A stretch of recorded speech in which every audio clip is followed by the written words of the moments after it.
नमस्कार, जनता टीवी देख रहे हैं आप। मैं हूं आपके साथ अमन त्रिपाठी। बुलेटिन में रुक करेंगे कुछ अहम खबरों की ओर। झांसी मेडिकल कॉलेज में बीते दिनों हुई दुर्घटना और महाकुंभ को देखते हुए संगम नगरी प्रयागराज में अग्निशमन विभाग के द्वारा अस्पताल और होटल में चेकिंग अभियान चलाया गया है, जिसको लेकर मुख्य अग्निशमन अधिकारी के नेतृत्व में स्वरूप रानी मेडिकल में चेकिंग अभियान चलाया गया। इसी को लेकर हमारे संवाददाता ने सीएफओ कमिश्नरेट डॉक्टर आर के पांडे से खास बातचीत की। क्या कुछ रहा इस बातचीत में, वो सुनिए।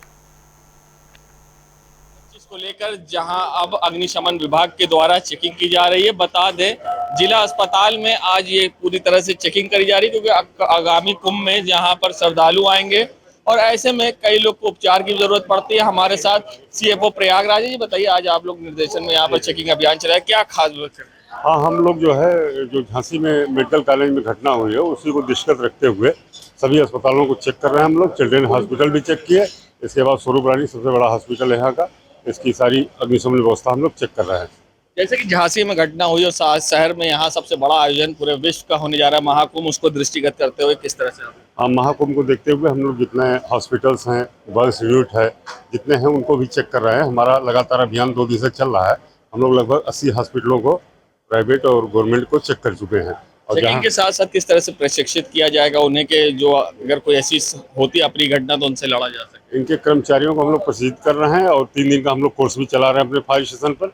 जितने हॉस्पिटल हैं और जितने होटल और व्यवसाय भी है, सभी लोगों को हम लोग 3 दिन का प्रशिक्षण देकर एक प्रमाण पत्र भी दे रहे हैं। और हमारे साथ सीएफओ राजीव कुमार पांडे थे, जिन्होंने बताया कि जहां पर आगामी महाकुंभ और झांसी की हुई घटना को देखते हुए यहाँ पर फायर कर्मियों को किस तरह से चेकिंग इक्विपमेंट की जा रही है और उनको प्रशिक्षित भी किया जाएगा। जो भी अस्पताल के लोग हैं उन्हें प्रशिक्षित किया जाएगा और जैसे कि कोई अप्रिय घटना हो सके महाकुंभ के दौरान तो उससे वो लड़ सके, और पूरी सुरक्षा के इंतजाम को देखा जा रहा है। और यहाँ पर जितने फायर इक्विपमेंट हैं उनकी चेकिंग की जा रही है और सभी अस्पतालों की यहाँ चेकिंग की जाएगी और साथ ही जिनमें कमियां पाई जाएगी उनके खिलाफ कार्रवाई भी होगी। जनता टीवी के लिए सैयद मोहम्मद आमिर, प्रयागराज।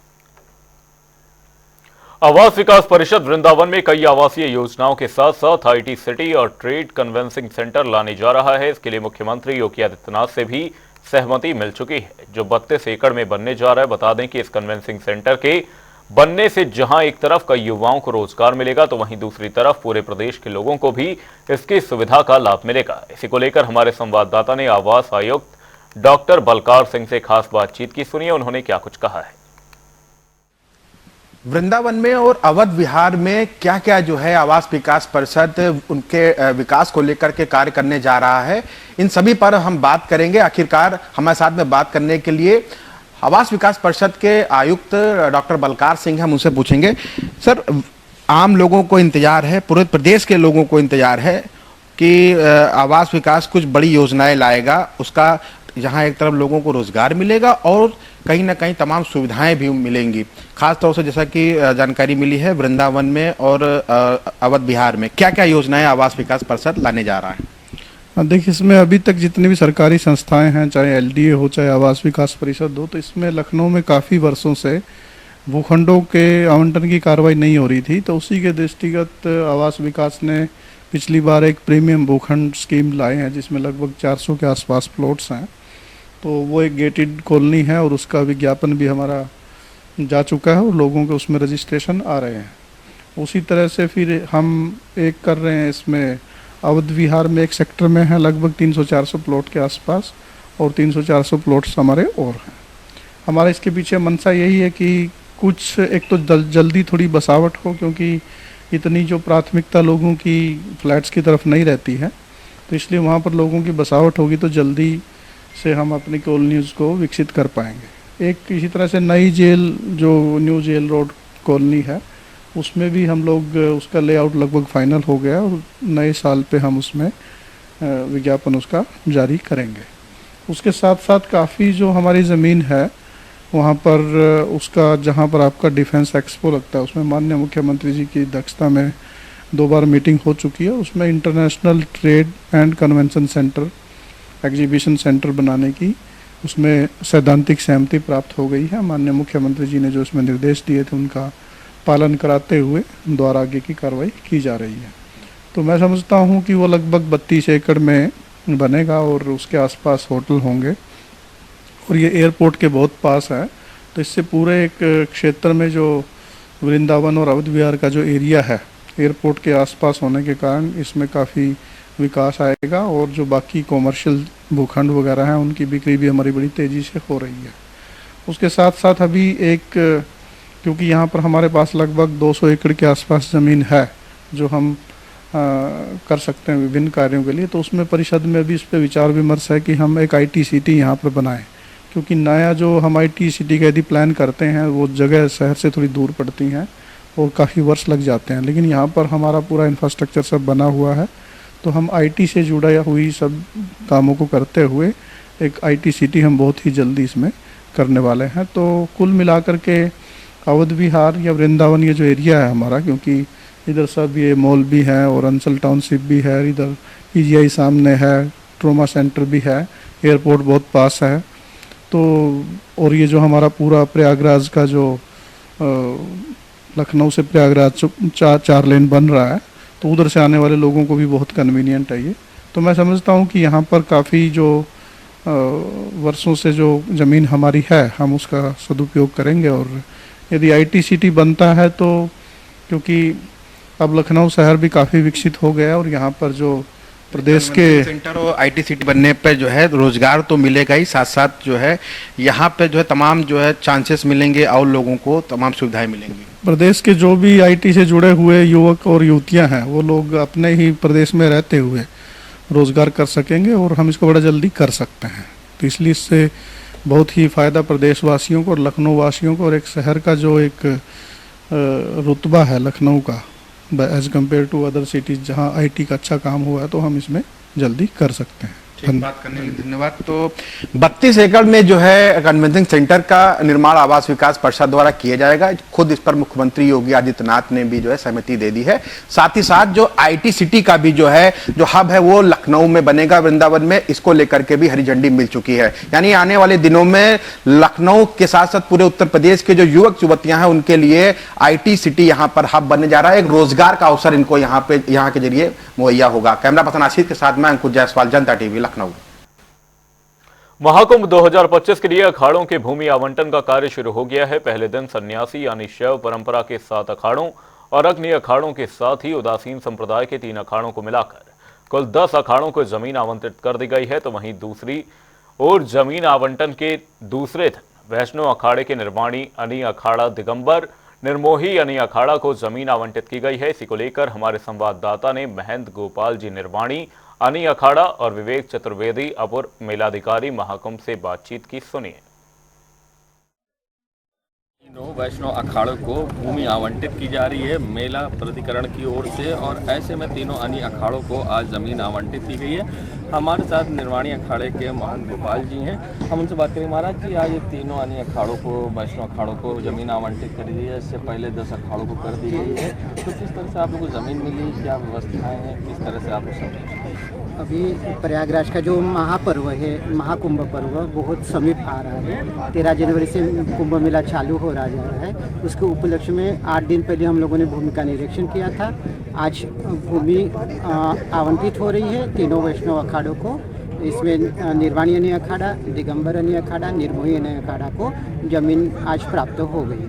अतिरिक्त ज़मीन की आप लोग की तरफ से मांग की गई थी? हाँ, उसमें थोड़ी बढ़ोतरी हो गई है और सभी इसके लिए समाधानी है, कोई वाद विवाद का विषय नहीं। तो देखिए, सबसे बड़ी खास बात यह है कि सभी अखाड़े संतुष्ट हैं और एक मत दिखाई दिए हैं। इससे पहले 10 अखाड़ों को जहां भूमि आवंटित की गई थी, तो आज तीनों अन्य अखाड़े जो कि वैष्णव संप्रदाय से ताल्लुक़ रखते हैं उनको ज़मीन आवंटित की गई है। और यहाँ पर अपर मेलाधिकारी विवेक चतुर्वेदी भी हैं, हम आगे उनसे भी बात करेंगे किस तरह से आज भूमि आवंटित की गई है, क्या व्यवस्थाएं हैं। अपर मेलाधिकारी विवेक चतुर्वेदी, किस तरह से पहले 10 अखाड़ों को आवंटित किया गया, आज 3 अखाड़ों को जमीन आवंटित करी, अन्य अखाड़ों को किस तरह से व्यवस्थाएं की जमीन की मांग है? ये अखाड़ों को जो ज़मीन का भूमि का वितरण था, ये 18 और 19 तारीख को शेड्यूल था, पहले से ही निर्धारित था कार्यक्रम। इसके क्रम में कल 18 तारीख को 10 अखाड़ों ने, जिसमें 7 शैव और 3 उदासीन संप्रदाय को भूमि आवंटित की गई थी। आज अन्य अखाड़ियों ने, अखाड़ों ने आज के लिए कहा था कि उनको आज हम लोग ले आए और सब मौके पर दिखा कर उनको आवंटित कर दिया। तो पूरी तरह से सभी अखाड़ों को आवंटित कर दिया। जी हाँ, आज सभी अखाड़ों को भूमि का आवंटन कर दिया। देखिए, सभी अखाड़ों को भूमि आवंटित कर दी गई है और सभी साधु संत एक फुट एक मत है जमीन के मामले पर और सभी अब संतुष्ट हैं और ऐसे में अब अखाड़ों के शिविर लगने शुरू हो जाएंगे। जनता टीवी के लिए सैयद मोहम्मद आमिर, प्रयागराज।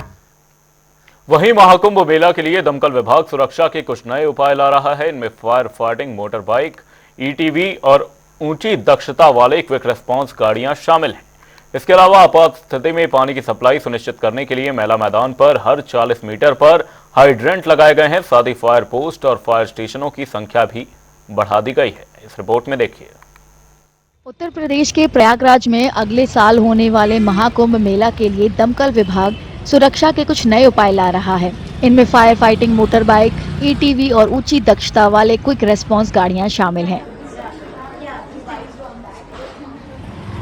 आपात स्थिति में पानी की सप्लाई सुनिश्चित करने के लिए मेला मैदान में हर 40 मीटर पर हाइड्रेंट लगाए गए हैं। इसके अलावा फायर पोस्ट और फायर स्टेशनों की संख्या बढ़ा दी गई है। पिछली बार जैसे हमारे टोटल 43 फायर स्टेशन थे, अब की बार 50 हो रहे हैं और जो हमारे 15 टेम्परेरी पोस्ट होती थी उसको बढ़ा करके 20 किया जा रहा है। और जितनी भी बड़ी संस्थाएं हैं, जितने अखाड़े हैं, उनके अंदर भी हमारी प्लानिंग है कि वहाँ पर जो फायर की जो पोस्ट हैं वो बना दी जाए ताकि कोई भी इंसिडेंट हो तो उसका जो रिस्पॉन्स टाइम है वो कम से कम हम कर पाएँ। और पूरे मेला क्षेत्र के अंदर लगभग 7000 के आसपास फायर हाइड्रेंट की व्यवस्था की जा रही है ताकि कोई इंसिडेंट होने पर उस पर जल्दी काबू पाया जा सके। Motor bike fire fighting system या MBFFS 2019 में प्रयागराज अर्ध कुंभ मेले के दौरान काफी कारगर साबित हुए थे। इस साल बेहतर रेस्पॉन्स टाइम के लिए खासकर भीड़ भाड़ या संकरी गलियों में उनकी संख्या बढ़ा दी गई है। हमारे पास जो फायर फाइटिंग बाइक्स हैं जो कि गेम चेंजर रही थी पिछले मेला के अंदर भी, उनकी संख्या जो है वो अब की बार ज़्यादा बढ़ाई गई है। तो लगभग 80 के करीब हमारे पास जो फायर फाइटर्स हैं वो बाइक्स पे रहेंगे और काफ़ी सारे नए इक्विपमेंट्स जो हैं वो भी अब की बार मेला में आ रहे हैं। तो जैसे ही उनकी डिलीवरी यहाँ पे होती है तो उनके बारे में भी आपको बताया जाएगा। तो जितने भी हमारे उच्चाधिकारी हैं उनका मेन जो उद्देश्य है वो यही है कि ये जो कुंभ मेला है वो सुरक्षित ढंग से संपन्न हो और मेले के दौरान कोई इंसिडेंट होने ही ना पाए। अधिकारियों के मुताबिक मेले को 25 सेक्टर में बांटा गया है। हर सेक्टर में 2 फायर स्टेशन और हर इलाके के लिए खास फायर पुलिस चौकी है। तमाम सुरक्षा उपायों का मकसद है कि दुनिया के सबसे बड़े धार्मिक और आध्यात्मिक महाकुंभ 2025 में आने वाले तीर्थ यात्रियों को पूरी सुरक्षा दी जाए।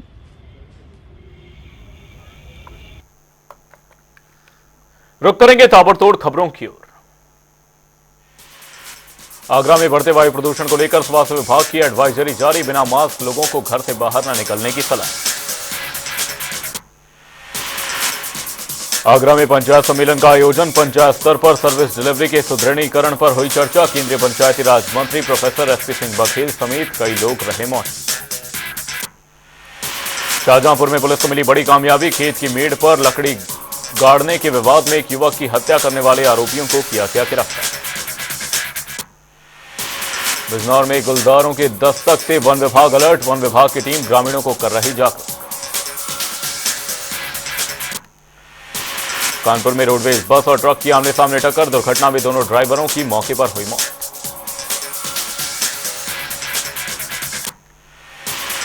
मुजफ्फरनगर में डीएम ने स्कूलों को बंद करने के दिए आदेश, ऑनलाइन क्लास लेने की दी अनुमति। गाजीपुर में छोटे भाई ने की बड़े भाई की हत्या, चाकू से किए हमले, जमीनी विवाद का था मामला। बुलंदशहर में धुंध के कारण हुआ हादसा, आपस में टकराई आधा दर्जन कारें, कम विजिबिलिटी के कारण हुआ हादसा।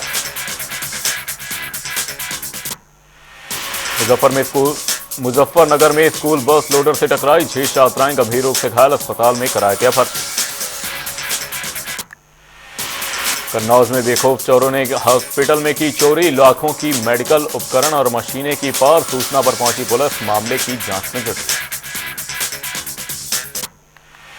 बस्ती में करोड़ों के धान खरीद घोटाले का मामला, जांच और भ्रष्टाचारियों पर केस हुआ दर्ज।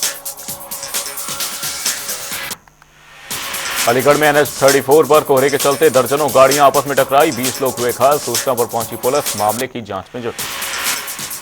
मुजफ्फरनगर में उपचुनाव को लेकर पोलिंग पार्टियां रवाना। 6 जोन और 37 सेक्टरों में बांटा गया मीरापुर विधानसभा।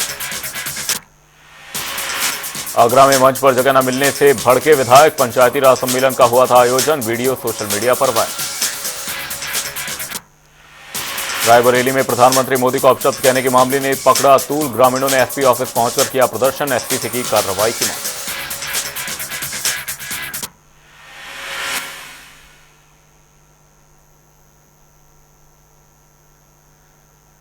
बुलेटिन में फिलहाल के लिए सिर्फ इतना ही। कहीं जाएगा नहीं जनता डी पर खबरों का सिलसिला रहेगा जारी। तब तक के लिए नमस्कार।